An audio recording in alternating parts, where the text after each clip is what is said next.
नमस्कार, मैं राजेश भारद्वाज आप सभी का क्लैट प्रेप के ऑनलाइन प्लेटफॉर्म पर हार्दिक स्वागत करता हूं।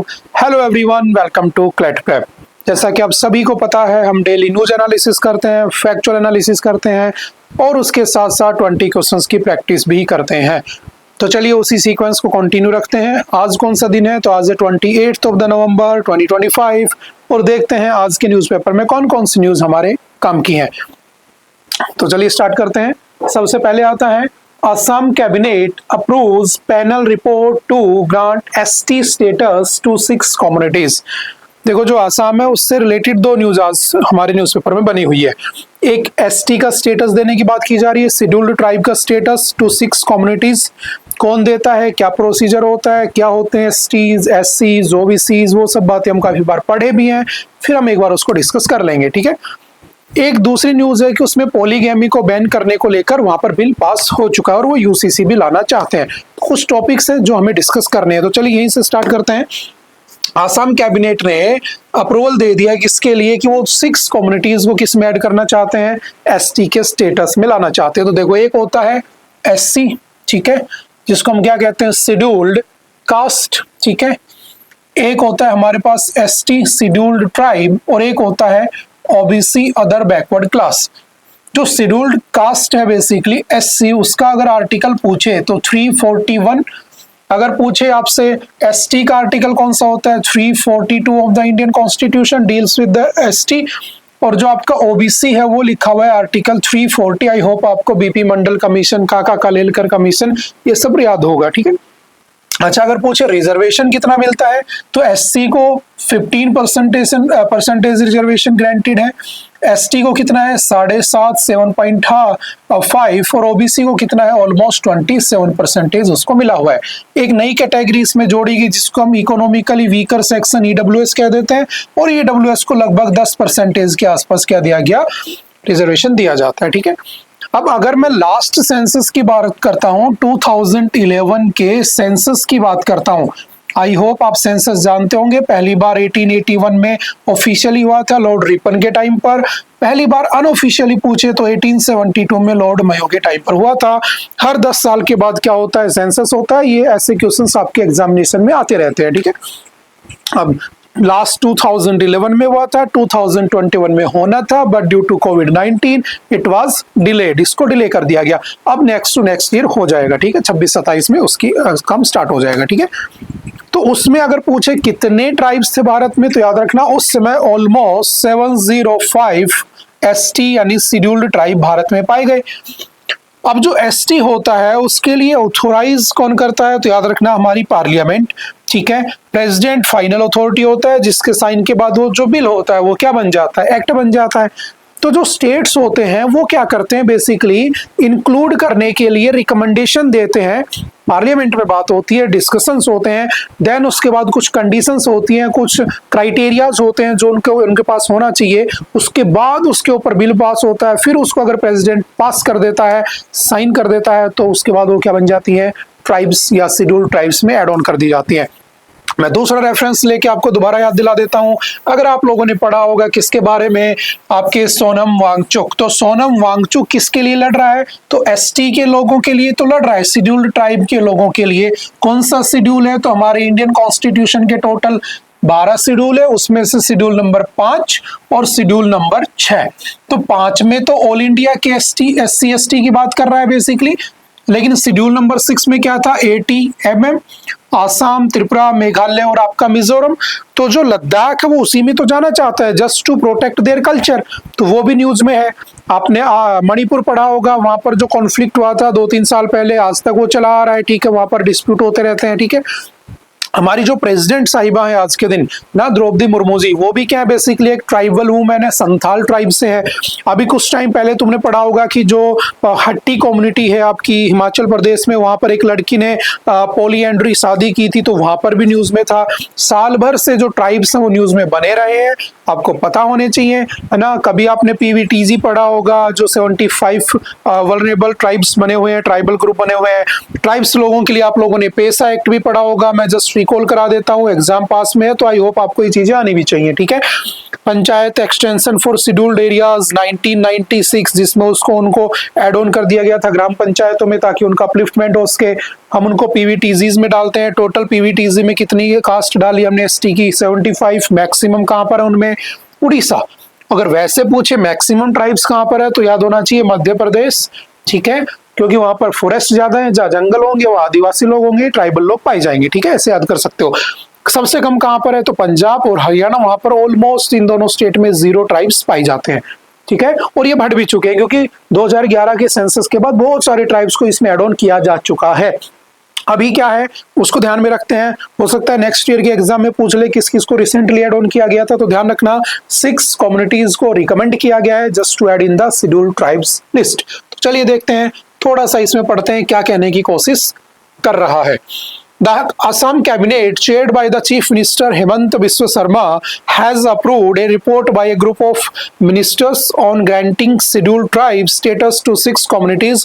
उनके नाम लिखे हैं कौन कौन से, तो याद रखना आगे भी हमने नाम लिखे तो वहीं पढ़ लेते हैं, ये सारा डाटा यहाँ पढ़ लेते हैं, ठीक है। This is done by the law through an act of the Parliament under Article 342 का first, President notifies the list of scheduled tribes for a state or UT. The notified list can be modified only by the Parliament through a law. President notify करता है, parliament उसमें add, remove या insert करता है, और जो आपका government है उसे रिकमेंड कर देती है। तो अभी स्टेट गवर्नमेंट ने रिकमेंड किया है, धीरे धीरे प्रोसीजर आगे बढ़ेगा, ठीक है। 341, ठीक है, वही है। 342 का 1 में क्या लिखा है, 2 में क्या लिखा है? Once the president issues the list, states can not unilaterally add or remove any caste or tribe from the ST list. क्या क्या चाहिए होता है? Ethnographic report, socio economic survey चाहिए होता है, याद रखना कभी भी रीजन के हिसाब पर ये सब नहीं दिया जाता है, ठीक है। No state can not alter the list themself, they can only recommend, ठीक है। कौन कौन सी है याद रखना? वन लाइनर, फैक्चुअल, हमारे को एग्जाम से मतलब है तो फैक्चुअल डाटा हमें आने चाहिए, ठीक है, जैसे कोच, राजवंशी, ताईअहोम, मोरन, ठीक है, मोटोक, टी ट्राइब्स, ये सब क्या है इसमें ऐड करने की बातें की गई है, ठीक है। मैक्सिमम, मिनिमम, एक्ट, ये सारी बातें पता होनी चाहिए। तो चलिए बढ़ते हैं दूसरी न्यूज पर। ये आपने फर्स्ट पेज पर देखा होगा, इसको हर न्यूज़पेपर की फ्रंट पेज पे न्यूज आपको देखने को मिल जाएगी। क्या कहता है चलिए डिस्कस करते हैं। Supreme Court asks government to regulate user content on the internet. देखो कितना अच्छा टॉपिक है कि जो हमारी सुप्रीम कोर्ट है, सुपीरियर, उससे ऊपर कोई नहीं, आप जानते हो। आर्टिकल 124 से आर्टिकल 147 के बीच में है ना, उसके आर्टिकल्स लिखे हुए हैं, ठीक है। सूर्यकांत जी को आप जानते हो, जो नई चीफ जस्टिस ऑफ इंडिया अभी बनाए गए हैं, ठीक है। तो चलिए थोड़ा सा डिस्कस कर लेते हैं, क्या कह रहे हैं। Court suggest impartial and the autonomous authority to vet content. It says that like free speech, rights of the victims of online abuse have to be protected.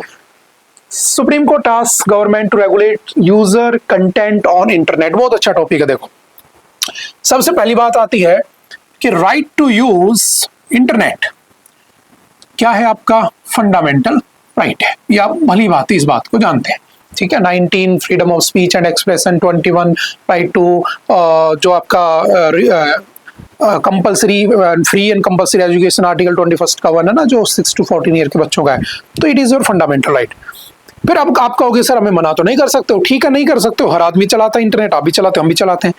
But आजकल आपने देखा होगा कि क्या तुम देख रहे हो, जो तुम देख रहे हो छोटा बच्चा भी देखता है, बड़े बूढ़े भी देखते हैं। तो छोटा बच्चा जब मान लो सोशल मीडिया चलाता है, कोई ओटीटी प्लेटफॉर्म चलाता है, तो आपने देखा होगा बहुत सारे ओटीटी प्लेटफॉर्म ऐसे हैं जो एक तरीके से सॉफ्ट पोर्न बेच रहे होते हैं ना, और उसका छोटे छोटे बच्चों के दिमाग पर बहुत बुरा असर पड़ता है ना। फिर वो सेक्सुअलिटी को लेकर फिर वो क्राइम की तरफ बढ़ जाते हैं, आगे बढ़ा होकर, यही होता है। दूसरा आपने देखा होगा, चलो ये तो ओटीटी की बात हो गई कि चलो वो तो कर ही ऐसा रहा है तो उसे तो रेगुलेट किया जा सकता है, उसके लिए तो रूल्स रेगुलेशंस बनाए जा सकते हैं। बट एक होता है यूजर डेवलप्ड कंटेंट, यानी कि आजकल देखा होगा कोई भी आता है गालियां देना शुरू कर देता है। कितने बड़े बड़े इन्फ्लुएंसर आज अपने आप को इन्फ्लुएंसर कहते हैं, सब यहीं से शुरू किए थे, गंदी भाषा, अभद्र भाषा का यूज करके, है ना, जो आपका अब्यूजिव लैंग्वेज जिसको कहते हैं उसका यूज करके आज वहां पहुंच गए। तो क्या ये सही होना चाहिए? क्या हमारे जो बच्चे हैं, जो हमारी जनरेशन है, वो तो गलत रास्ते पे जा रही है। तो एक होता है कि ओटीटी, उसको रेगुलेट किया जा सकता है कि भाई ये इसी चैनल पर दिखेगा, उसका एक्सेस ऐसे मिलेगा। एक होता है कोई भी आता है वीडियो बनाता है डाल देता है, बच्चे देखते हैं, बूढ़े देखते हैं, सब देखते हैं और उसके बाद समाज पर असर पड़ता है। तो वक्त आ चुका है कि हमें इसे कंट्रोल करना चाहिए। यही हमारे जस्टिस सूर्यकांत जी कह रहे हैं, जो अभी हमारे रिसेंटली क्या बने हैं, चीफ जस्टिस ऑफ इंडिया। पहले कौन थे तो आपको पता है, हीरालाल जे कानिया, ठीक है। अभी कौन बने हैं आपके, जस्टिस सूर्यकांत, ठीक है। लॉन्गेस्ट टेन्योर किसका था, वाई.वी. चंद्रचूड़ जी का। सबसे कम किसका था, कमल नारायण जी का। वो सब हम पढ़ चुके हैं। तो आर्टिकल 19 जस्टिस को डिस्कस कर लेते हैं। आर्टिकल 19 क्या कहता है, freedom to speech and expression है आपका, बट एक लिमिट होनी चाहिए, ऐसा नहीं होना चाहिए। अच्छा, फिर कहोगे सर एक सेफ हार्बर नाम की एक चीज होती है, section 79 of the IT act, ठीक है। आईटी एक्ट जो है उसको 2021 में जब हमने अमेंड किया था तो उसमें हमने कुछ चीजें डाल दी थी। क्या थी, देखो सेफ हार्बर क्या होता है समझना, उसमें इसका जिक्र है। मान लो मैंने कोई चीज डाली इंस्टाग्राम पे या मैंने डाली टेलीग्राम पे, ठीक है। अब वो चीज गलत है, अब्यूजिव है, ऑब्सेंस कंटेंट है उसके अंदर, ठीक है, कुछ भी हो सकता है। तो क्या उस पर्टिकुलर प्लेटफॉर्म को रिस्पॉन्सिबल किया जाएगा कि भाई तुम्हारी वजह से मिस इन्फॉर्मेशन फैल रही है। कई बार होता है ना, क्लिक बेट के नाम पर कुछ भी लिख देते हैं कि देखो देखो ऐसा हुआ था ना, वोट चोरी हुई थी। अब किसी को पता ही नहीं है कि हुआ क्या था अंदर, वो कुछ भी बोल के निकल जाए, बट रॉन्ग इन्फॉर्मेशन तो फैलाई जा रही है ना, मार्केट में मिसलीड तो किया जा रहा है ना। तो इसके लिए कहा गया कि एक सेफ हार्बर होगा कि यार मेरा प्लेटफॉर्म है, उस पर कोई कुछ भी डाल रहा है तो मैं रिस्पॉन्सिबल नहीं हूं। तो ये जो सेफ हार्बर का मैकेनिज्म दिया गया कि भाई आप सेफ हो, आपको हम कुछ नहीं कहेंगे, जो डाल रहा है हम उसी को पकड़ने की कोशिश करेंगे। That is defined under the section 79 of the safe harbour. ये हमने ऑलरेडी जब हमारे यहाँ पर प्रयागराज में महाकुंभ में जब यहाँ पर वो हुआ था ना, भागदौड़ हुई थी, उसमें बहुत सारे लोग मारे गए थे ना, उस समय भी इस कर्नाटक ने कहा था कि हटा दो, फिर ट्विटर ने कहा था मैं तो नहीं हटाऊंगा, है ना। और उस समय भी ये न्यूज में बना रहा था, ट्विटर का जो केस था एक्स का, काफी दिन चला था न्यूज में, ठीक है। OTT platforms in India are primarily regulated under the information technology, ठीक है, and ethics code 2021, IT rules 2021, notified under the information technology act 2000 में आया था, 2021 में से अमेंड किया गया था। बात इसकी हो रही है क्या कंटेंट जाना चाहिए, क्या कंटेंट नहीं जाना चाहिए। तो सुप्रीम कोर्ट कह रहा है कि भाई वक्त आ चुका है, एक कमेटी बना लो, एक कमीशन बना लो, उसी के थ्रू सारी चीजें होनी चाहिए। That is the theme of this news. फिर पढ़ लेते हैं, dissent is a part of democracy. Every day people write against the government, but the problem arises when you suddenly put something on YouTube and there are millions and millions who are victimized. यानी कि आप criticise कर रहे हो, कुछ भी डाल रहे हो ना, और लोगों को लग रहा है सही है। मैंने कहा था ना, आजकल तो वैसे भी एआई का जमाना है, डीप फेक का जमाना है ना। कितना अच्छा टॉपिक है ये भी, है ना, कि कोई शेर आ गया, किसी बूढ़ी महिला ने शेर को लकड़ी से मारा, शेर भाग गया, लोगों ने वीडियो देखी, लोग उसको सच मान रहे हैं। क्यों? क्योंकि यहाँ पर लैक ऑफ क्या है, नॉलेज नहीं है लोगों को, समझ रहे हो ना, इतना डिजिटाइजेशन हुआ ही नहीं है यहाँ पे। तो वक्त है कि हम उसे संभाल लें, ये हमारे सूर्यकांत जी कहना चाहते हैं। देखते हैं आगे। The top court consider the idea of an impartial and autonomous authority neither bound to private broadcasters nor the government to vet prima facie permissible content. A bench of Chief Justice of India Suryakant and Justice Joy Mallya Bagchi said user generated content, जिसकी हमने बातें की थी, potentially disastrous to the reputations or even having adult content, कहा था ना, कोई कुछ भी डाल दे रहा रिकॉर्ड करके और वो बच्चों तक पहुंच जा रहा है, नहीं होना चाहिए। Go viral even before social media intermediaries could even take them down. Societal reach and influence, ठीक है, more than 950 million people having access to internet. Unregulated content can influence diverse section of the society. हमें facts भी याद रखने हैं exam के point of view से, वो हमें पता होना चाहिए। For example, a 2000 study analyzed pornography videos and found almost 90% of the scenes contained physical aggression. यही चल रहा है कंटेंट क्रिएशन के नाम पर, आप जानते हो भली बात ही। प्रोटेक्टिंग वल्नरेबल ग्रुप्स, चिल्ड्रन, बच्चों को बताना बहुत जरूरी है, ठीक है, बचाना। Women, such content often objectifies women, ठीक है। उसके बाद online hate speeches can fuel societal divisions endangering the minority. देखा होगा ना, बटेंगे कटेंगे, ये पता नहीं क्या क्या चलता रहता है एक्चुअल में, ठीक है। तो इसके ऊपर कंट्रोल होना चाहिए, यही कहने की कोशिश की जा रही है। The IT Act 2000, the Section 67 and the Section 67 का A deals with the publication and the transmission of the obscene content. ये याद रखना, फैक्चुअल क्वेश्चन एग्जाम के पॉइंट ऑफ व्यू से। Section 69 का ये कहता है empowers the central government to direct blocking of public access to the information in specific grounds, block कर सकते हैं डायरेक्ट। सेक्शन 79 कहता है इट ग्रांट सेफ हार्बर, जो अभी हमने डिस्कस किया था, protection to the including OTT platforms, कि भाई आपको कुछ नहीं कहेंगे हम। However they could lose the protection of they फे if they fail to remove unlawful content upon receiving notification from the government. उसके बाद ये सब बातें जो अभी हमने डिस्कस की थी, ministry of information and the broadcasting. ठीक है, नेक्स्ट चलते हैं। India and Indonesia make progress on BrahMos deal at defence ministries dialogue. देखो जो ब्रह्मोस है ना, बेसिकली ना, ब्रह्मोस किस किस ने बनाई थी? इंडिया और रशिया, दोनों का ज्वाइंट वेंचर था। इंडिया में एक नदी फ्लो करती है जिसको हम कहते हैं ब्रह्मपुत्रा, ठीक है, ब्रह्मपुत्रा, और वहां पर एक रिवर फ्लो करती है जिसको हम मॉस्को कह देते हैं। ठीक है, तो ब्रह्मपुत्रा का ब्रह्म ले लिया, मॉस्को का मोस ले लिया, बन गया ब्रह्मोस। ठीक है, अब ये जो ब्रह्मोस है बेसिकली इसका लाइव डेमोन्स्ट्रेशन हमने अभी देखा था ऑपरेशन सिंदूर में। आई होप आपको याद होगा, एग्जाम में पक्का आ सकता है, तो उसको अच्छे से पढ़ना भी हमें। ठीक है, अगर आप थोड़ा सा भूल भी गए होता है ना। अब हुआ क्या, उसका लाइव डेमोन्स्ट्रेशन दुनिया ने देखा, यार कितनी स्ट्रीक तरीके से काम कर रही है ना। तो लोगों ने क्या किया, डिमांड करना शुरू कर दिया। लोगों ने कहा कि हमें खरीदनी है। तो आपने देखा होगा यूपी के जो अपने आदित्यनाथ जी है ना, योगी आदित्यनाथ, जिन्होंने कहा कि हम क्या करेंगे, एक दूसरा मैन्युफैक्चरिंग प्लांट भी बनाएंगे इसका। हमने उसी समय पर सुदर्शन चक्र जो S-400 है, जो हमने रशिया से लिया था, उसकी भी डिमांड बढ़ गई थी, तो हमने कहा था हम S-500 भी बना लेंगे ना। तो उस समय की न्यूज आपने पढ़ी होंगी।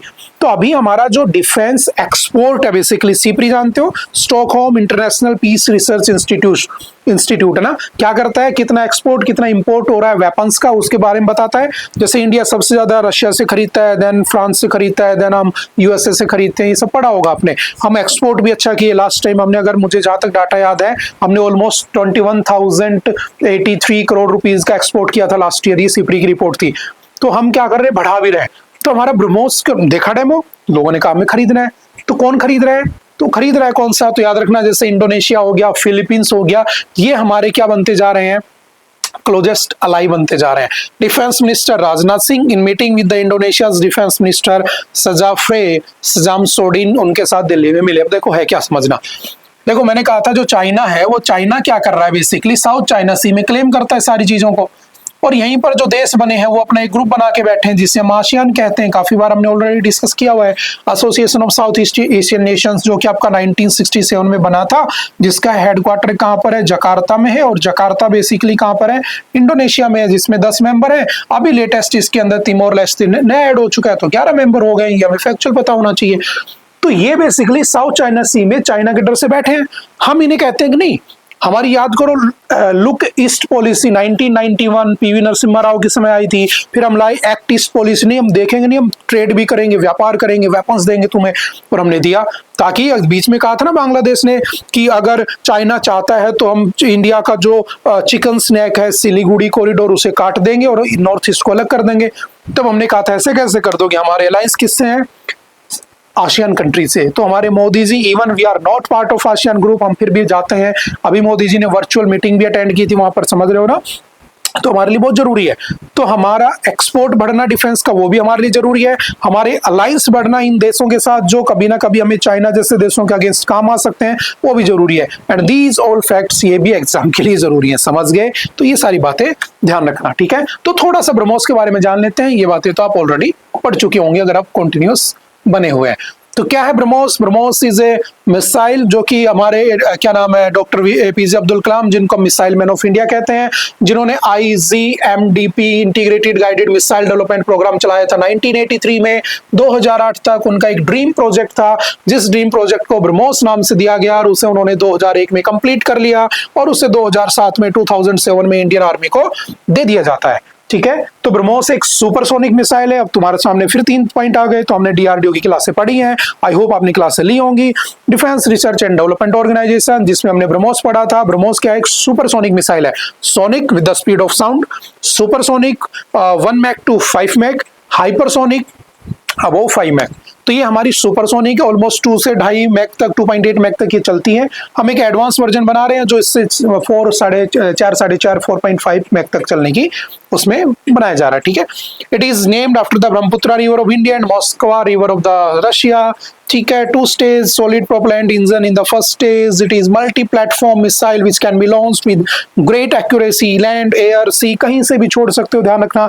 Air to air, air to water, air to surface, surface to surface, surface to air, surface to water, ठीक है, कहीं भी आप इसको लॉन्च कर सकते हो।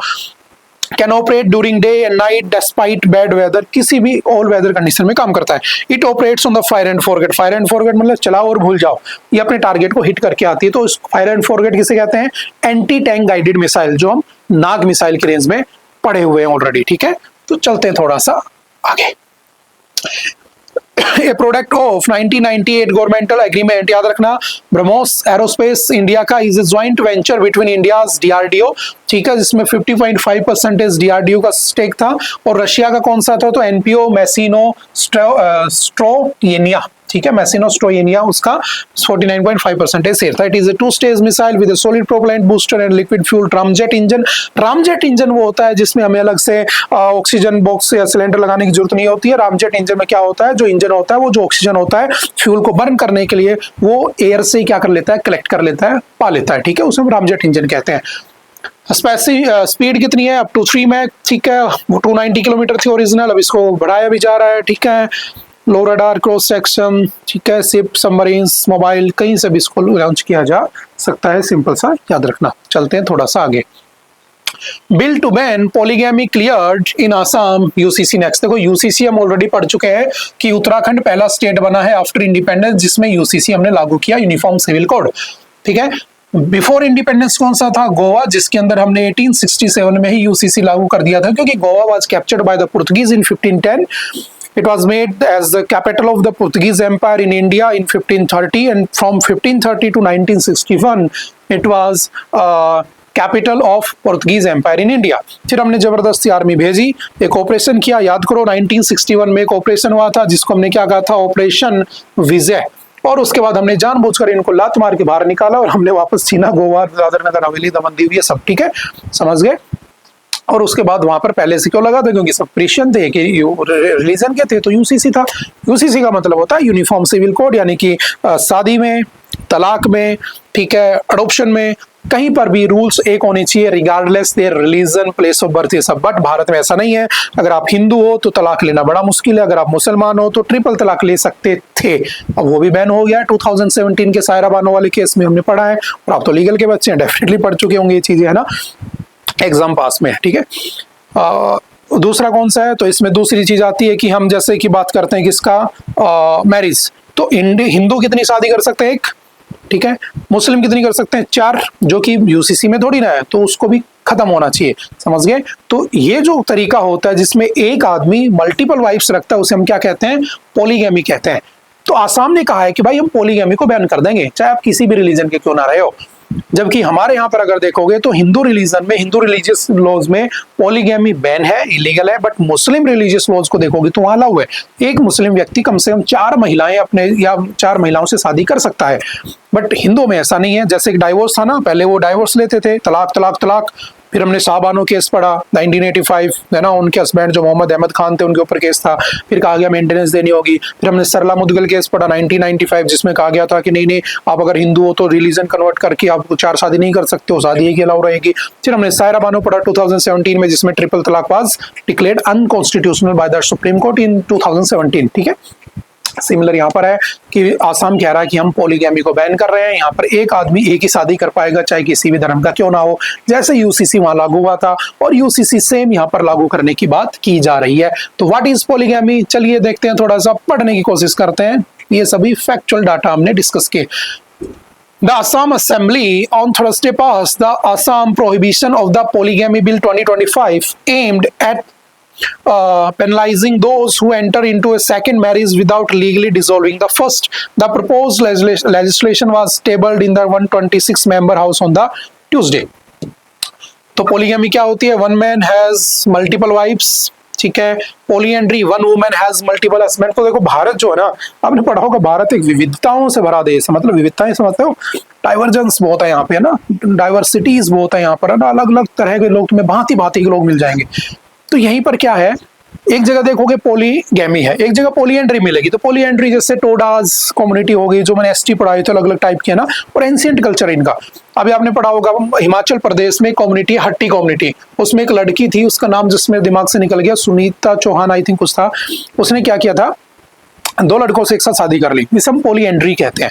तो पॉलीएंड्री क्यों की जाती थी, ताकि जो जमीन है भाइयों के बीच में वो बटे ना, है ना, और वो जमीन एक ही परिवार के पास रहे। तो वो क्या करते थे, 3 4 5 भाई जो होते थे परिवार में, वो एक ही महिला से शादी कर लेते थे, ताकि जो बच्चे होंगे वो सभी के बच्चे होंगे, और जो जमीन है उसका बंटवारा नहीं होगा, तो एक साथ रह पाएंगे, टूटे नहीं। ये उनकी सोच होती थी। तो आज पॉलीएंड्री भी चलता है, पॉलीगैमी भी चलता है, समझ गए। और भारत अलग अलग विविधताओं से भरा देश, दुनिया भर के यहाँ पर कल्चर चलते हैं जो अपने आप में क्या है, सर्टिफाइड है, ठीक है। तो सिमिलर यहाँ पर है, for Hindus, Christians, Parsis, Sikhs, Buddhist, Jains, polygamy is illegal.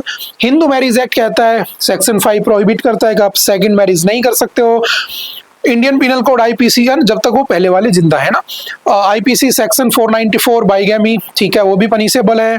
Muslim personal law permits polygamy up to 4 wives, polyandry is prohibited. वहां पे पॉलीएंड्री नहीं होती है, यहाँ पर पॉलीएंड्री हो जाती है। क्यों? क्योंकि कल्चरल डाइवर्सिटीज है और कुछ नहीं है, ठीक है। तो सिंपल सा याद रखना, ठीक है।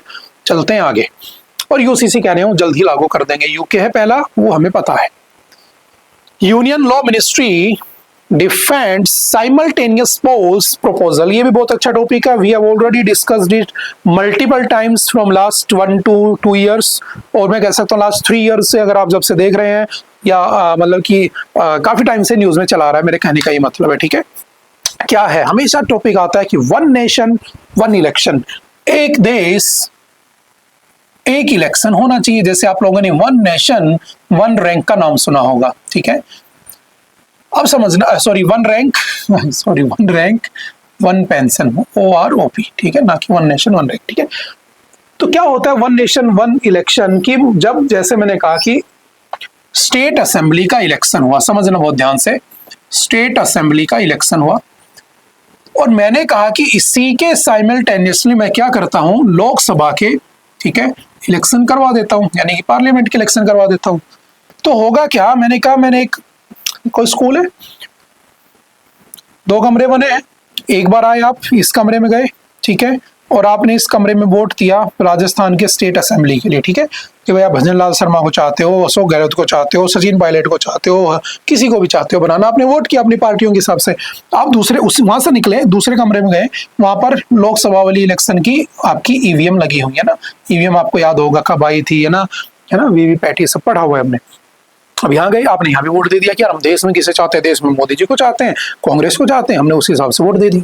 तो इससे होगा क्या, पैसा बचेगा, रिसोर्सेज बचेंगे, टाइम वेस्ट नहीं होगा। पूरे भारत के लोगों को कह दिया जाएगा भाई 3 दिन की छुट्टी है, अपने अपने घर चले जाओ, सेटल हो जाओ, और मैक्सिमम क्या निकल के आएगा, वोटर टर्नआउट भी निकल के आएगा। आजकल क्यों नहीं होता है, पता नहीं कब कहाँ इलेक्शन चल रहे हैं, कोई जॉब छोड़ के नहीं जाना चाहता, किसी को छुट्टी नहीं मिलती है, तो बहुत सारी चीजें होती हैं।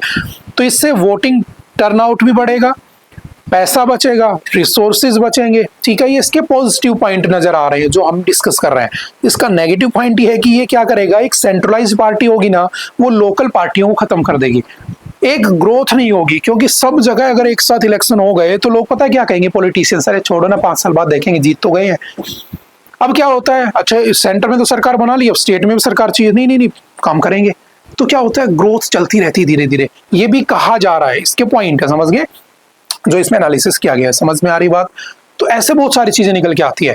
एक ये भी है कि जो लोकल पार्टीज है वो वाइप आउट ही हो जाएंगी, क्योंकि सबको लगता है कि जैसे एक होता है, एक लहर चलती है, कि मान लो लहर चल रही है अरविंद केजरीवाल की, ठीक है, कि भाई शिक्षा को आगे बढ़ाया, एजुकेशन पे काम किया उस बंदे ने, हम भी उसके साथ है। आपने स्टेट का इलेक्शन भी उसे दे दिया, सेंटर का भी उसे दे दिया, समझ गए ना। एक होता है कि नहीं यार, मुझे देश में वो नेता चाहिए, वो बढ़िया है मेरे देश के लिए, स्टेट के लिए मुझे ये चाहिए, तो ये चीजें भी खत्म हो सकती हैं। बस यही तो इसमें डिस्कस किया हुआ है। तो ठीक है, तो कब आया था 1 नेशन 1 इलेक्शन का कॉन्सेप्ट, इसके लिए कमेटी बनाई गई थी जिसको रामनाथ कोविंद जी लीड कर रहे थे, और वो स्टेट टू स्टेट विजिट कर रहे हैं। उसके ऊपर क्या डाटा निकल के आता है, चलिए थोड़ा सा पढ़ते हैं। Responding to the queries on whether curtailing the tenure or government undermines the voters' right to elect a government for 5 years, the ministry said Articles 83 का 2 and 172 का 1 of the Constitution explicitly provide that the term of the Lok Sabha and the State Assembly shall be 5 years unless sooner or dissolve, तो 5 साल होना चाहिए। अब इसमें एक issue ये भी है कि मान लो 5 साल से पहले किसी स्टेट में सरकार गिर जाए, किसी भी तरीके से गिर जाए, ठीक है, कॉन्फिडेंशियल जो भी है, गिर गई, अब क्या करोगे? बचे हुए 3 साल के लिए या तो किसी दूसरे को अपॉइंट करोगे, या जो दोबारा इलेक्शन कराओगे वो 3 साल के लिए कराओगे, वरना फिर 5 साल के लिए, अगले 5 साल में तो फिर सब जगह कराने पड़ेंगे। तो ये कभी हो ही नहीं सकता कि कभी भी ऐसे चला जाए। तो डेमोक्रेसी में अलाउ है, क्योंकि याद रखना जो साइमल्टेनियस इलेक्शन की बात कर रहा है ना, बहुत अच्छी बात लिखी है इसमें, for your exam purpose, for your ना फैक्चुअल डाटा है ना। देखो, the right to vote and contest elections while secured under the article 326, that is your constitutional right, है ना, कॉन्स्टिट्यूशन में लिखा है, आर नॉट फंडामेंटल राइट्स, आपके फंडामेंटल राइट नहीं है। अगर फंडामेंटल राइट के वोलेशन होते हैं तो यू डेफिनेटली, आपको पता है कि you can access to the Supreme Court of India. कल परसों एक आर्टिकल भी था BR गवई जी का, है ना, you can directly access to the Supreme Court of India अगर आपके फंडामेंटल राइट्स का वोलेशन होता है ना। आपने हैबियस कॉर्पस, मैंडेमस, प्रोविशन, सर्ट्यूरेरी, है ना, क्यू वारंटो, ये सब पढ़ा होगा, समझ गए। तो कह रहा है कि कोई दिक्कत नहीं, कर दो, कोई दिक्कत नहीं है, बट उसके क्या पॉजिटिव पॉइंट है, क्या नेगेटिव पॉइंट है, वो मैंने डिस्कस कर लिया आपके साथ, ठीक है। On concerns that the proposed legislation may run afoul of the Supreme Court's landmark Kesavananda Bharati judgment. Kesavananda Bharati सबसे बड़ा जजमेंट केस था, 13 जज बैठे थे, याद रखना, 7:6 में जजमेंट आता है, ठीक है। 24 अप्रैल 1973 की बातें होती है। Judgment which spoke of basic structure doctrine, the ministry maintained that the bills do not erode the principle of separation of the powers of the federalism. तो यहाँ पर फेडरलिज्म तो रहेगा, बट सेंटर के पास ज्यादा पावर चली जाएगी, मोर सेंट्रलाइजेशन हो जाएगा, क्योंकि जो सेंटर की पावर है ना, वो उसका फायदा उठाने की कोशिश करेगी, समझ गए ना, स्टेट लोकल पार्टीज गायब हो जाएंगी। ये इसकी थीम है। The basic structure doctrine demands that certain fundamental features of the constitution such as separation of powers between the organs of the state, namely legislature, the executive and the judiciary, are a part of the basic structure of the constitution and can not be amended mid term. Elections do not limit the plenary power of the electorate to elect the representative. तो उसमें वोलेशन नहीं हो रहा, आप कर सकते हो। 1961 act तक तो होते ही थे ना, ठीक है। नेक्स्ट है, are the labour codes labour friendly. देखो, आज का जो द हिंदुओं में 2 बहुत अच्छे आर्टिकल्स हैं, और दोनों आर्टिकल्स लेबर कोड्स के ऊपर। आपने देखा होगा कि अभी जो लेबर कोड्स हैं उनको 29 जो लेबर कोड्स थे हमारे पास, उनको खत्म करके 4 लेबर कोड्स में खत्म कर दिया गया है। और कोई कह रहा है कि ये बहुत अच्छा है, तो उसकी बहुत तारीफ हो रही है, कोई कह रहा है गलत है, कोई कह रहा है कि एम्प्लॉइज के लिए प्रो एम्प्लॉइज है, कोई कह रहा है कि ये प्रो वर्कर्स हैं। तो देखो, देखने का नजरिया है, हम दोनों बातें डिस्कस करेंगे एग्जाम के पॉइंट ऑफ व्यू से। तो एक आर्टिकल है इसी द हिंदू के अंदर कि वो उसके प्रो में काम कर रहा है, कि प्रो वर्कर है। एक आर्टिकल कह रहा है नहीं, ये वर्कर्स के लिए नहीं है, ये तो एम्प्लॉयर्स के लिए अच्छा है, जो एम्प्लॉयर हैं, जो जॉब देते हैं, उनके लिए अच्छा है, समझ गए। तो दोनों को हम डिस्कस कर लेंगे। थोड़ा सा आगे चलोगे तो इसके ऊपर एक आर्टिकल हो रहा है, हम दोनों उसको मर्ज करके पढ़ लेंगे, ठीक है। पहले दूसरा पढ़ ले, जैसे code on wages 2019, industrial relations code 2020, the code on security social security 2020, the occupational safety health and working conditions code 2020। ये 4 रखे गए हैं, बाकी सबको हटा दिया गया है, ठीक है। और ये काफी दिन चलेगा, अभी डिबेट भी होंगी, है ना, कोई इसका प्लस में बोलेगा, कोई माइनस में बोलेगा, मतलब positive negative. Burden of proof, ये भी बहुत अच्छा टॉपिक है, आजकल सर चल रहा है ना, स्पेशल इंटेंसिव रिवीजन, ठीक है, जिसमें ये लोग क्या कर रहे हैं, 12 स्टेट के अंदर क्या कर रहे हैं, डॉक्यूमेंट वेरिफिकेशन कर रहे हैं। तो देखो, पहले क्या है कि हम आपकर चेक करेंगे कि भाई आप भारत के सिटीजन हो कि नहीं हो। तो पहली बात, सिटीजनशिप कहाँ पर है, तो सिटीजनशिप जो है आपकी भारत में कैसी सिटीजनशिप है हमारे पास, तो याद रखना सिंगल सिटीजनशिप हम रखते हैं, ठीक है। सिंगल सिटीजनशिप जो कि हमने इंग्लैंड यानी कि ब्रिटेन से कॉपी कर रखी है, ठीक है, कॉन्स्टिट्यूशन में। आर्टिकल्स 5 to 11 इसमें आते हैं, ठीक है। अच्छा, एक बात समझना, क्या क्या डॉक्यूमेंट दिखाओगे कि आप इंडियन सिटीजन हो, तो बोलेगा भाई पहले बहुत बातें चली, बोले आधार कार्ड, फिर बोले Aadhaar card is just proof of address, कोई भी बनवा सकता है, कोई भी भारत के बाहर से आता है, 180+ डेज भारत में रहता है, वो बना सकता है अपना आधार कार्ड, तो ये तो फर्जी भी हो सकता है। बोले राशन कार्ड, बोले राशन कार्ड तो सब्सिडी के लिए यूज करते हो, जो सरकार प्रधानमंत्री गरीब कल्याण अन्न योजना देती है वो चाहिए, तो मैं उसके लिए बनाते हो। अच्छा, बोला फिर क्या होता है, बोले पासपोर्ट हर आदमी बनवाता नहीं है। अब जिसको कोई जाना ही नहीं है, जो गरीब आदमी है ना, 80% लोग जो यहाँ पर 80 करोड़ लोगों को तुम फ्री में खाना दे रहे हो, तो वो कहाँ जाएगा बाहर बेचारा, वो थोड़ी ना स्विट्जरलैंड जाएगा, तो उसके पास जरूरत नहीं है, तो उसने बनवाया नहीं। बोले फिर क्या है, बोले वोटर कार्ड। बोले वोटर कार्ड कैसे बनेगा, तो बोले वोटर कार्ड के लिए तुम्हें ये डॉक्यूमेंट दिखाने पड़ेंगे, या तो 10th पास होना चाहिए। तो अब क्या करना पड़ेगा, जैसे बिहार में चला था ना, हमने साल भर डिस्कस किया इसको, तो आपको डॉक्यूमेंट दिखाना है। अगर आप डॉक्यूमेंट नहीं दिखा पाए, that means you are not citizen of India. और उससे पहली बार जो तुम्हारा SIR हुआ था, उससे रिलेटेड आपके या तो उसमें नाम होना चाहिए, आपके पास डॉक्यूमेंट होना चाहिए। तो बहुत सारे जो लोग हैं जो 10th पास भी नहीं है, वो सर्टिफिकेट कहाँ से लाएंगे 10th पास का। जो गरीब लोग होते हैं वो इवन बर्थ सर्टिफिकेट तक नहीं बनवाते थे उस समय, है ना। आजकल फिर भी अवेयरनेस बढ़ी है तो बनवाने लगे हैं लोग, है ना। तो बहुत सारी इश्यूज है इसमें। दूसरा जो BLOs होते हैं ना, BLOs, उन पे टाइम प्रेशर है। आपने देखा होगा कि 30 फॉर्म करके लाने हैं, दिन में 50 करके लाने हैं, वो सुसाइड कर रहे हैं, कितनी न्यूज निकल के आ रही है, उन पर प्रेशर बहुत ज्यादा है ना। तो ये सब भी हमें डिस्प्यूट देखने को मिल रहा है, ठीक है। Election commission of India article 324, ये हम जानते हैं हमारा कॉन्स्टिट्यूशन का, ठीक है। तो इलेक्शन वगैरह करवाता है। राजीव कुमार को तो आप जानते होंगे, सॉरी वो तो रिटायर हो चुके हैं। ज्ञानेश कुमार जी को तो आप जानते होंगे ना। उनके साथ साथ सुखबीर सिंह संधू और विवेक जोशी जी 1+2 की स्ट्रक्चर है। वोटर लिस्ट, ठीक है, आपकी वोटर लिस्ट बनाई जाएगी। बट एक्चुअल प्रॉब्लम क्या है कि जो प्रेशर चल रहा है ना, वो नहीं होना चाहिए, उसको एक्सटेंड करना चाहिए। तो उसी के ऊपर बात कर रहा है। SIR process of putting the onus on residence for eligibility is flawed. आप रेजिडेंट के ऊपर ये प्रेशर डाल रहे हो कि भाई अपने डॉक्यूमेंट लाओ, चेक कराओ, अगर नहीं है तो तुम भारत के हो ही नहीं। दैट इज नॉट राइट, यही कहने की कोशिश कर रहे हैं, ठीक है। प्रूफ ऑफ जो बर्डन है, या सॉरी बर्डन ऑफ प्रूफ है, वो लोगों पर ही आ गया है। पहले क्या होता था, सरकार प्रूफ करेगी तुम भारत के हो नहीं, अब तुम खुद प्रूफ करो कि भारत के हो नहीं, समझ गए। वही बस इसमें एनालिसिस किया गया। तो चलिए पढ़ लेते हैं 2-4 बातें। While the Election Commission of India's SIR of electoral rolls being held in 12 states and UTs demands urgent judicial scrutiny due to its implementation and its base methodology. While the Supreme Court continues to hear challenges to constitutionality of the SIR process pioneered in the Bihar, voters are to fill forms delivered by the block level officers BLOs and match their details against electoral rolls। अच्छा, बहुत सारे लोग तो कर ही नहीं रहे, जाते हैं घर पे कोई मिलता नहीं है, स्किप फॉर्म दे के आ गए। बहुत सारे लोग ध्यान ही नहीं है फॉर्म कहाँ चला गया, है ना। तो ऐसे मिस डाटा भी हो सकता है, मिसलीडिंग भी हो सकती है, यही इसमें कहने की कोशिश कर रहा है वो, ठीक है। जैसे how can teacher BLOs decide citizenship, petitioners ask supreme court कि भाई ये कैसे डिसाइड करेंगे कि भाई तुम भारत के नागरिक हो कि नहीं हो। ये बेचारे खुद ही सुसाइड करने चले हैं अभी, है ना। तो ये कंटिन्यू चल रहा है। ये दोबारा से जब न्यूज में आएगा तो हम इसको दोबारा वी विल डिस्कस इट, ठीक है, डेफिनेटली, ठीक है। हम थोड़ा सा आगे पढ़ने की कोशिश करते हैं, और काफी लंबे टाइम से चल रहा है ये topic. Enabling a modern and future ready labour ecosystem, ये वही आर्टिकल है।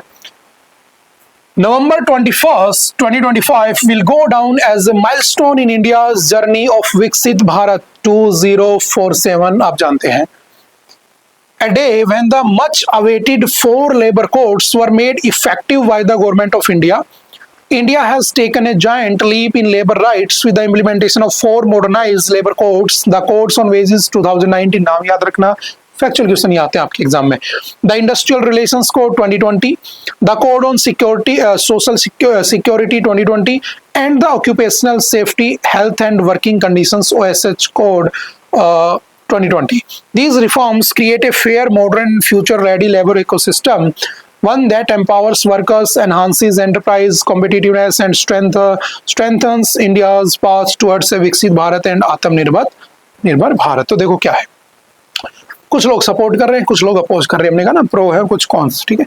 सोशल सिक्योरिटी की बात की जा रही है, डेफिनेटली सोशल सिक्योरिटी की बात की जा रही है कि 1 साल के बाद ही ग्रेचुइटी दे दी जाएगी। बट प्रॉब्लम क्या है ना, मेन प्रॉब्लम आती है जैसे EPF, ठीक है, EPF भी बढ़ेगा, चलो पैसा ज्यादा मिलेगा। बट मेन प्रॉब्लम इसमें क्या आती है, जैसे गिग वर्कर्स को भी इसमें कहा गया कि चलो उनको भी इंक्लूड कर दिया जाएगा, बहुत अच्छा है। बट गिग वर्कर्स को इंक्लूड किया गया है, बट जो हाउस होल्ड्स है ना, जो वर्कर होते हैं बेसिकली, ठीक है, बहुत सारे होता है ना एक इनफॉर्मल जो वर्क सेक्टर है, उसको ऐड ही नहीं किया गया इसमें। तो लोगों को क्वेश्चन है कि भाई उनको कब ऐड करोगे। गिग वर्कर्स को कर रहे हो, ठीक है, गिग इकोनॉमी राइज कर रही है, ठीक है, बट जो पहले से उनका क्या करोगे, तो उन सभी के ऊपर क्या है। अच्छा, दूसरा सेंट्रलाइज हो गया सिस्टम। पहले क्या होता था कि स्टेट है ना, आगे सब लिखा है इसमें ना, ऑलरेडी सब कुछ लिखा है, ठीक है, हम पढ़ लेते हैं एक बार। स्टेट पहले डिसाइड करता था कि व्हाट विल बी द क्या होता है आपका जो बेस होगा, है ना, बेस जो आपको चार्ज दिया जाएगा वो कितना होगा। अब कह रहा है कि it will be decided by the centre. मान लो सेंटर ने कह दिया कि जो बेसिक पे होगा वो 18,000 होगा, तो स्टेट क्या करेगा, 18,200 दे देगा, 18,500 दे देगा। किस बात पर ये डिपेंड करना चाहिए? अगर पहले स्टेट की मर्जी थी तो सब स्टेट ने अपना अपना फिक्स किया हुआ था, समझ गए? तो इसमें सेंट्रलाइजेशन ज्यादा होने के चांस नजर आ रहे हैं जो इसमें दिख रहा है। तो 4 है, इन चारों के नाम याद रखना, थोड़ा सा इनको डिटेल में पढ़ लेते हैं, ठीक है?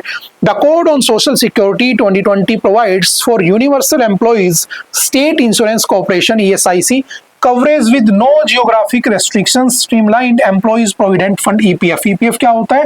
जब आप कहीं काम कर रहे होते हो तो वहां पर आपका कुछ है ना सैलरी का बेसिक पे का परसेंटेज आपका कटता है, कुछ आपका जो एम्प्लॉयर होता है वो उसमें जमा करता है, और जब आप लास्ट में जब रिटायरमेंट के पास पहुंचते हो तो आपके पास एक लमसम अमाउंट हो जाता है टू सिक्योर योर फ्यूचर। लेकिन ये हर कंपनी नहीं देती है, इसके रूल्स है। तो कंपनी वाले क्या करते हैं? भागते हैं। जैसे पहले था कि 10 वर्कर्स अगर हैं तो यू हैव टू प्रोवाइड, ठीक है? अब सोचो लोग क्या करते थे, 10 वर्कर ही दिखाते थे, ठीक है? बाकी वर्कर्स को क्या करते थे? फर्जी कंपनी बना ली कोई दूसरी, उसके थ्रू एम्प्लॉय करवा दिया, ठीक है? काम यहाँ कर रहे हैं, कंपनी को दूसरी बना दी, उसके थ्रू उस कंपनी के नाम से उसकी सैलरी दी जा रही है। तो लोग फ्रॉड भी तो बहुत करते हैं भारत में। अब इस फ्रॉड को बढ़ाने का काम किया है इस बिल ने, ऐसा इसके अपोज करने वाले कह रहे हैं, ध्यान रखना, मैं नहीं कह रहा हूँ सब यहाँ के लिए हुई चीजें, ठीक है? हाँ, तो वो कह रहे हैं कि अब इसे 10 to 20 कर दिया है, तो डेफिनेटली वो जो स्कोप था उसको बढ़ा दिया है तुमने, समझ में आ रही है? It also established a national social security fund for various worker categories. Another major reform under these codes is the simplification of the compliance requirement. The shift to single registration, single license, and single return significantly reduce administrative burdens, particularly for micro, small and medium enterprises. आप जानते हो हमारी GDP का 30 से लगभग 33% GDP में कहाँ से आता है? MSME से, micro and small medium enterprises, छोटी छोटी जो कंपनी है उनसे बहुत पैसा आता है, तो इनके ऊपर इफेक्ट पड़ेगा। The code on wages has diluted the minimum wage guarantees instead of ensuring a minimum living wage. The codes empower the center to fix a floor level wage and how much of the workforce is being covered. ये उसमें clarify नहीं किया गया कि कितने workforce को उसमें आप एड ऑन कर रहे हो, ठीक है? Almost 90% of the workforce is not getting minimum wage and now more and more people will be out of the minimum wage cover because under the occupation safety health and working conditions code the threshold to obtain license for factory has been increased to 10 workers to 20 workers, जो मैंने अभी discuss किया था, ठीक है? अब 10 से 20 कर दिया, अब और लोग फर्जीवाड़ा करने की कोशिश करेंगे, तो प्रो एम्प्लॉयर्स टाइप का एक्ट कहा जा रहा है इसे, ठीक है? With power and 20 workers to 40 workers without power. This will exclude a number of workers from the purview of the minimum wage law, ठीक है? उसका मिनिमम वेज पता ही नहीं चलेगा उसे। 4 labour codes were made effective by the government of India. ये सब वही बातें हैं, चारों के नाम याद होने चाहिए तुम्हें। The second national commission on labour recommended grouping existing laws into broader functional codes. Extensive consultations with industry, employers, trade unions and state governments between 2015 and 19 led to these 4 comprehensive labor codes being enacted. India today has one of the world's largest and youngest workforce with more than 643 million workers. Factual data याद रखना, and is expected to contribute nearly 2/3 of the new global workforce entrants in the coming years. ठीक है? जो नए लोग आए उनको add कर देंगे। Recent labor market trends point to a positive momentum between 2017 and 18. याद रखना factual data. India created 16.83 crore jobs. The unemployment rate declined from 6% to 3.2%. ये जरूर ध्यान रखना, ठीक है? And formal employment expanded significantly. Given that a large share of the India's workforce still remains in the informal sector, the need for a simplified and coherent labor framework has been particularly important to help extend protections and the improve productivity of the unorganized sector. The Code on Social Security 2020 provides for the Universal Employees State Insurance Corporation. वे सब वही बातें हैं, EPF चाहिए, ठीक है? National social security fund होना चाहिए, code on wages act, the code merges for wages, ठीक है? वही सब बातें जो अभी हमने डिस्कस की है। बहुत अच्छा आर्टिकल है, just read the both articles, ठीक है? और फैक्चुअल डाटा हम निकाल के याद कर लेने, दैट्स इट। ओके, चलते हैं नेक्स्ट। आई थिंक आज के लिए इतना ही था। आई होप कि आपको बातें समझ में आई होंगी। फिर भी अगर किसी तरह का कोई डाउट रहता है, कोई कंफ्यूजन रहता है, तो आप एनी टाइम आकर मिल सकते हैं, पूछ सकते हैं और अपने डाउट को क्लियर कर सकते हैं। ओके, मिलते दोबारा से फिर कभी किसी नेक्स्ट लेक्चर में। Okay, bye bye, thank you, have a nice day.